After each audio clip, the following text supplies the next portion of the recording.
I work at a gay conversion camp. I'm about to expose the horrifying secrets they're hiding. When my friend suggested working with him at a Christian summer camp, I was so excited.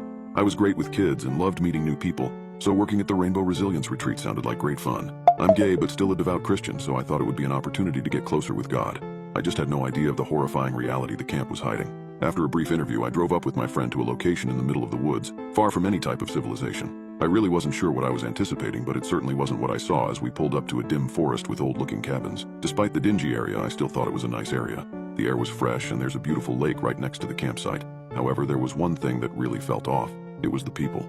I knew everyone here would be religious, but I didn't realize to what extent they would follow their beliefs. I go to church occasionally, and I guess I believe in God, but everyone here seems to be gunning to be the next pope. One girl has claimed that she literally hears God's voice when she prays. Another says that she once healed a friend with a broken ankle by putting her hands on it. And then there's Jordan, who said he's been at this camp since he was 4. When I met him, he looked me up and down and then stared at the middle of my forehead. When I asked him if everything was okay, he smirked and said, "I guess you'll find out soon." A bit weird, I thought, but people seem crazy here, so I didn't think much of it. Other than that, everything seemed fine at first. I signed up to instruct the camp's rock climbing and became good friends with a guy called Noah after we sat next to each other in church. Our camp leader was about 30 minutes into a rant about the evils of homosexuality when he leaned over and whispered, "Seems a bit hypocritical given the massive stick he has up his bum." It took all my might to not break into hysterics. The next day, we were inseparable. We made jokes while climbing. We kept rolling our eyes at each other whenever they went off on another anti-gay rant, and we sat nice and close to each other during meals and the nightly campfire.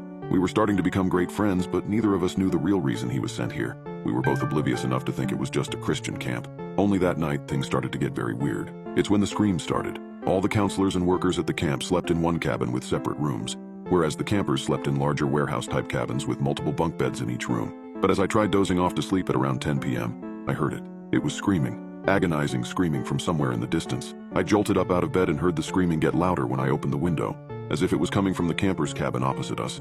Everyone around me was still sleeping somehow, but I guess I was a light sleeper because those screams were full of pure terror. After considering getting dressed to investigate or waking up another worker, the screaming abruptly stopped. It was dead silent, just as if nothing had ever happened. Somehow I managed to convince myself that it was just kids having fun playing, or that I was having some kind of nightmare. So after a few deep breaths, I managed to get myself back to sleep. The worst mistake I could have made.